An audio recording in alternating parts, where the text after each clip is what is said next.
दोस्तों मेरा नाम रवि है। जैसे कि आप सामने एक्सेल पे देख रहे हैं कुछ कैलकुलेशन किए गए। ये कैलकुलेशन एक इंश्योरेंस से रिलेटेड है। जैसे कि आप कभी कुछ इंश्योरेंस लेना चाहते हैं तो आप उस कैलकुलेशन के थ्रू आप पता कर सकते हैं कि आपको वो इंश्योरेंस में कितना आपको रिटर्न मिल रहा है, तो और उसके कुछ क्या बेनिफिट्स है और क्या ड्रॉबैक्स हैं। तो जैसे कि आप सामने देख रहे हैं कि मैंने एक एक्सेल पे कुछ कॉलम में डिटेल्स फिल किए। जैसे कि कॉलम कॉलम नंबर 1 पे ईयर दिया हुआ है। आप जिस ईयर से आप स्टार्ट करना चाहते हैं वो आप नंबर दीजिए, और उसके बाद सेकंड में आप एक नंबर करके दिया गया है। नंबर में जैसे फॉर आप कहीं पहले ईयर से स्टार्ट कर रहे हैं तो नंबर 1 आप कितना प्रीमियम ईयरली पे कर रहे हैं। जैसे मैंने इस पर सेट किया है 36,000। अब वो आपको आपके जेब से वो पैसा जा रहा है, इसलिए वो मैंने माइनस में मेंशन किया है। वही मैंने मंथली वहाँ पे मेंशन किया कि आपके मंथली आपकी जेब से कितना पैसा जा रहा है।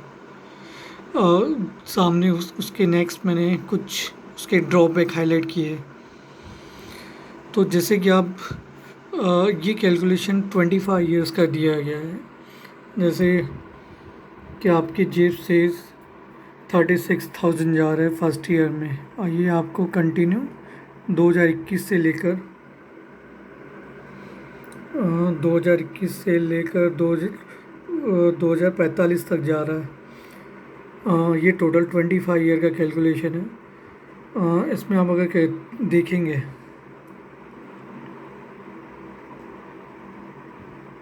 तो टोटल ये आपका 9 लाख रुपए जा रहा है। और अगर आपको 9 लाख रुपए जा रहा है और आपको ये 15 लाख, और ये 25 साल के बाद अगर आपको इसमें 15 लाख मिलेगा, तो ये आपका जो रिटर्न है ये almost near by less than 4% होता है। तो इसी तरह आप ये फार्मूला सेट करके आपको कितना एग्जैक्ट रिटर्न मिल रहा है आपके इंश्योरेंस पे, तो आप यह कैलकुलेट कर सकते हैं। जैसे कि देखिए मैंने IRR करके एक फार्मूला सेट किया है, और टोटल जो आपके हैं जेब से जा रहा है पैसा वो माइनस में दिया है, और जितना आपको 25 ईयर्स के बाद रिटर्न मिलेगा 15 लैक्स वो मैंने प्लस में दिया है।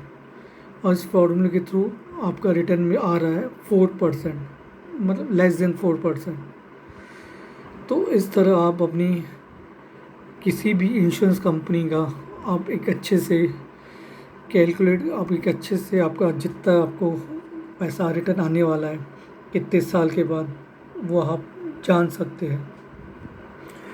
और ऐसे भी कई बहुत सारे कुछ इंश्योरेंस कंपनीज में ड्रॉबैक रहती है, तो ये आप ज़्यादा आप खुद जानेंगे उनके थ्रू तो आपको यह बहुत ही हेल्प कर सकता है।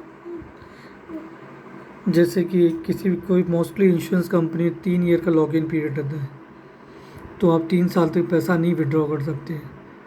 और सरेंडर वैल्यू कैश वैल्यू आपको लेस देन 100% मिलती है, किसी किसी केस में 30, 40, 50%।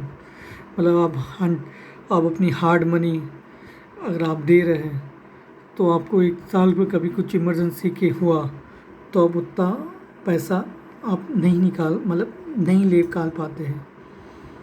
और एक नॉमिनल सम एश्योर्ड इसमें आपको मिलता है। और सेकंड, आप ये इंडोपेंडेंट प्लान से आप एक टर्म प्लान भी ले सकते हैं जिसमें आपका एक अच्छा खासा सम एश्योर्ड कवर होता है, और जो आपका बचा हुआ अमाउंट होगा वो आप कहीं किसी और जगह इन्वेस्ट कर सकते हैं।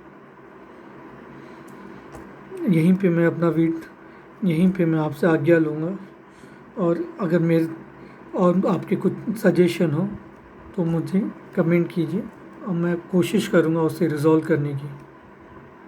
धन्यवाद।